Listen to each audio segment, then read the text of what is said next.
كنتم تحبون الله فاتبعوني يحببكم الله ويغفر لكم ذنوبكم والله غفور رحيم۔ اللہ تعالیٰ کی بابرکت ذات نے قرآن مجید فرقان حمید کے اندر نبی اکرم صلی اللہ علیہ وآلہ وسلم کے ذریعے ارشاد فرمایا، قل ان کنتم، اے نبی فرما دیجئے، تحبون اللہ، اگر تم اللہ سے محبت کرنا چاہتے ہو یا اللہ کے محبوب بننا چاہتے ہو، فاتبعونی، تو میری اتباع کرو، یعنی کہ نبی پاک کی اتباع کرو، یحببکم اللہ، تو اللہ تمہیں اپنا محبوب بنا لے گا، ویغفر لکم ذنوبکم، اور تمہارے تمام گناہوں کو معاف فرما دے گا، واللہ غفور الرحیم، اللہ بخشنے والا مہربان ہے۔ یعنی کہ نبی اکرم صلی اللہ علیہ وآلہ وسلم کی اتباع کرنے سے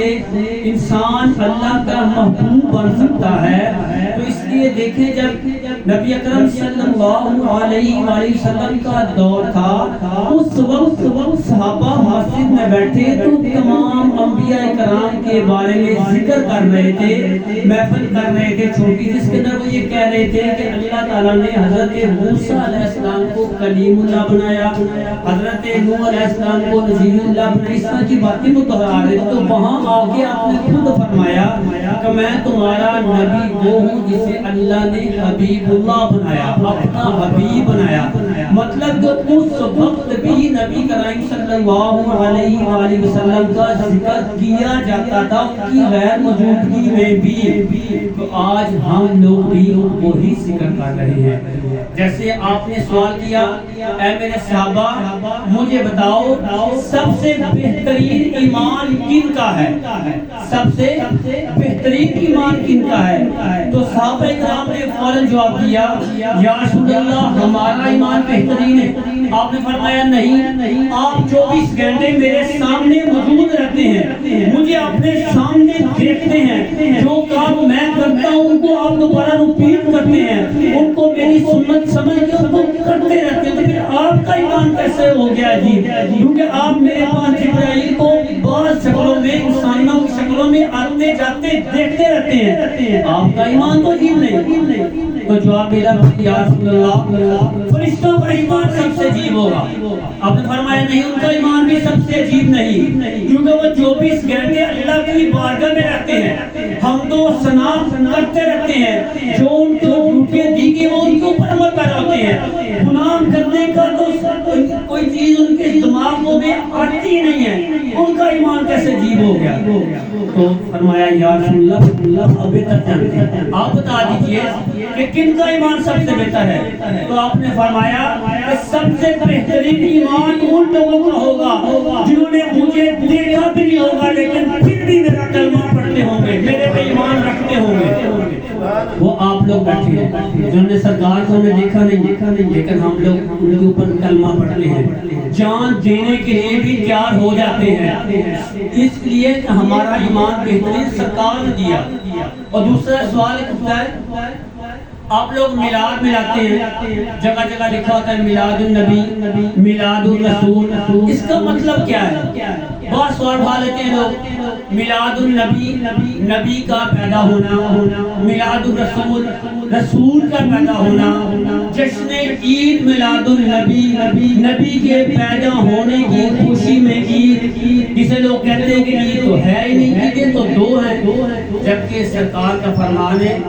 الجمعہ سید الایام، جمعہ دنوں کا سردار دن ہے، الجمعہ عید المسلمین، جمعہ کا دن مسلمانوں کے لیے عید کا دن ہے، اگر جمعہ کا دن بھی عید کا تو نبی کے آنے کا دن عید کا نہیں ہو سکتا۔ نعرہ تکبیر، نعرہ رسالت، نعرہ حیدری، نعرہ غوثیہ۔ بنی اسرائیل کی قوم جب ان کو آسمان سے من و سلوہ اترتا بھی نہیں تھا، جب اس چیز کی بات چل رہی تھی تو انہوں نے کہا نبی پاک سے ربنا انزل علینا مائدۃ من السماء، اگر اللہ تعالی ہم پر آسمان سے کھانا نازل فرمائے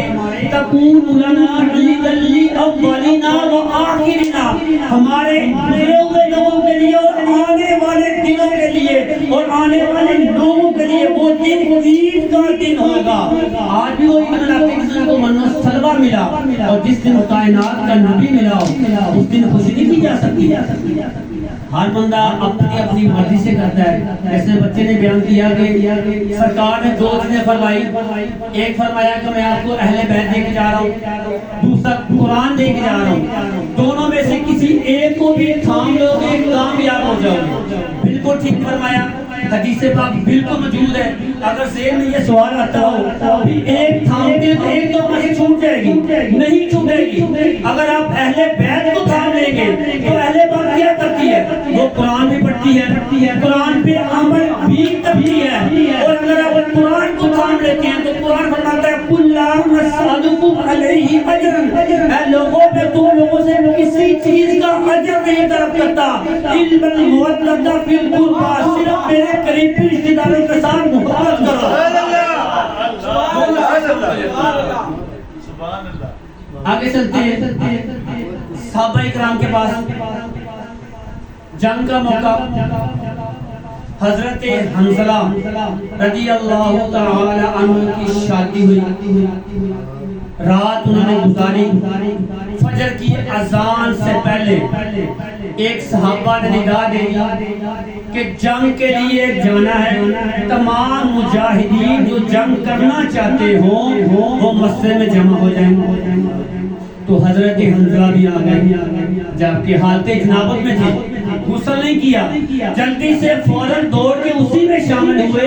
کہ کہیں میں جنگ سے رہ نہ جاؤں، اسلام کے حق میں جان دینے جانے کا موقع آیا ہے، میں پیچھے نہ رہ جاؤں۔ آپ فوراً دوڑ کے آئے۔ جب جنگ ہوئی، جنگ کے اندر کفار کو شکست ہوئی، مسلمان جنگ جیت گئے، تو تمام شہداء کی لاشوں کو اکٹھا کیا گیا،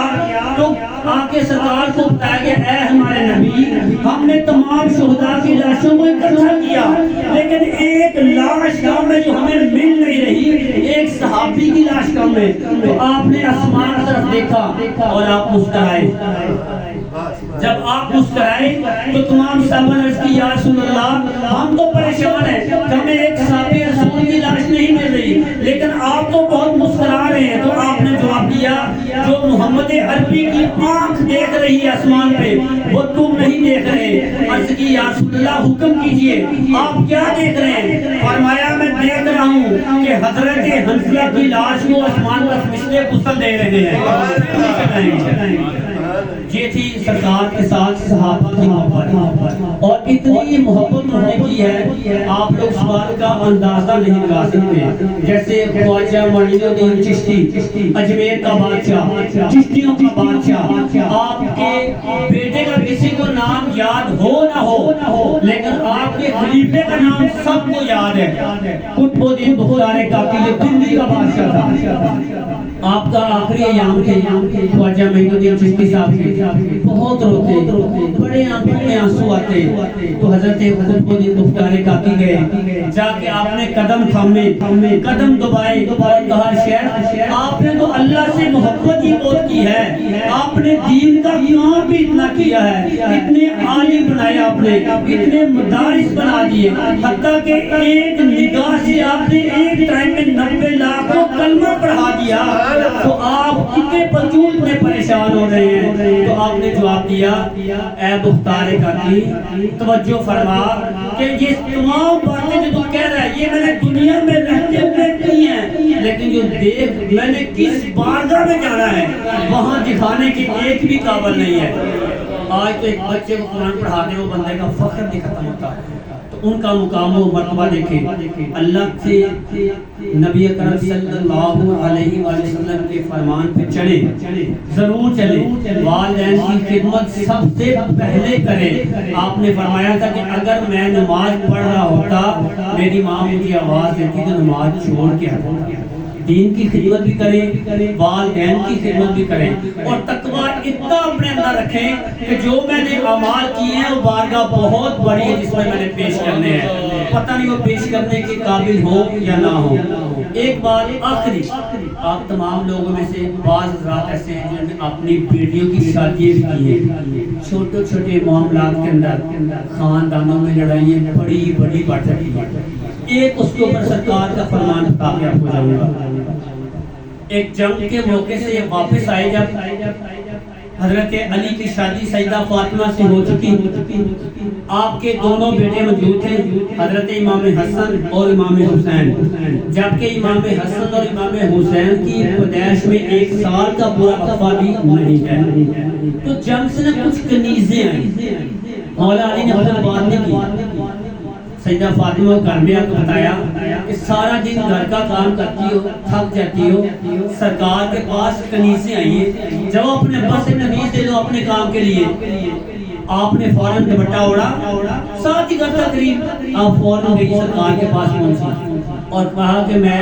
خود نہیں آئی ہوں، مجھے علی نے بھیجا ہے۔ دیکھیں میرے ہاتھوں پہ چھالے ہیں، سیدہ عائشہ اس چیز کی گواہ ہیں کہ ہاتھوں میں چھالے سیدہ فاطمہ نے دکھائے، نبی کریم نے چھالے ہاتھوں پہ اپنی بیٹی کے ہاتھوں پہ دیکھے، جس کو اللہ نے فرمایا یہ خاتون جنت ہے، جنتی عورتوں کی سردار ہے، اس کے ہاتھوں پہ چھالے۔ فرمایا کہ میں علی کی خدمت بھی کرتی ہوں، دونوں بیٹوں کو پالتی بھی ہوں، چکی بھی چلا کے آٹا پیستی ہوں، میرے ہاتھوں کے اوپر یا رسول اللہ چھالے بن گئے ہیں۔ سیدہ عائشہ فرماتی ہیں کہ آپ نے وہ چھالے دیکھے، نبی پاک کی آنکھوں میں آنسو آئے، آپ نے آنسو پوچھتے ہوئے فرمایا بیٹی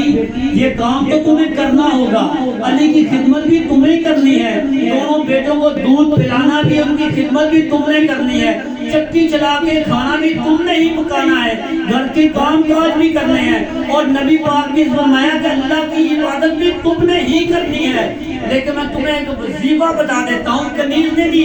وظیفہ بتا دیا جسے آپ تسبیح فاطمہ کہتے ہیں کہ ہر نماز کے بعد 33 دفعہ سبحان اللہ پڑھو، 33 دفعہ الحمدللہ پڑھو، 34 بار اللہ اکبر پڑھو، اللہ تمہاری تھکن کو دور فرما دے گا۔ میرے نبی نے اپنی آنکھوں سے اپنی بیٹی کے ہاتھ کے چھالوں کو دیکھا، اگر وہ چاہتے تو وہ کنیز دے سکتے تھے، میرے خیال سے سرکار نے اس لیے نہیں دی کہ میرے آنے والی امت پہ ہر فرد کو اپنی بیٹی کے ساتھ ایک نورانی دیری نہ پڑ جائے۔ آپ چھوٹا سا ویسا مسئلہ بنے، ایسے کام کاج کی تو بیٹیوں کو بٹھا کے سمجھاؤ، یہ باتیں بتاؤ، ساس سسر کو بھی خیال کرنا چاہے کہ گھروں میں جو بیٹی میری ذاتی ہے وہ بھی جو بیاہ کے لیا یہ بھی میری بیٹی ہے، میں نے تو اپنی آگے دے دینی، یہ جو میرے پاس رہ گئی ہے نا میری بہو، آخری ٹائم پہ پانی بھی اسی نے میرے منہ میں ڈالنا اگر میں نے مانگا تو، اگر اللہ نے مولا دی تو یہی دے گی۔ اور حضرت امام حسن فرماتے ہیں کہ میں نے اپنی والدہ سے زیادہ کسی کو عبادت گزار دیکھا ہی نہیں، جب دنیا ساری سو جاتی تھی میری ماں مصلی بچھاتی تھی، جب میں صبح میری آنکھ کھلتی تھی میری ماں مجھے مصلی پہ ہی ملتی تھی۔ اللہ تعالی ہمیں عمل کرنے کی توفیق عطا فرمائے۔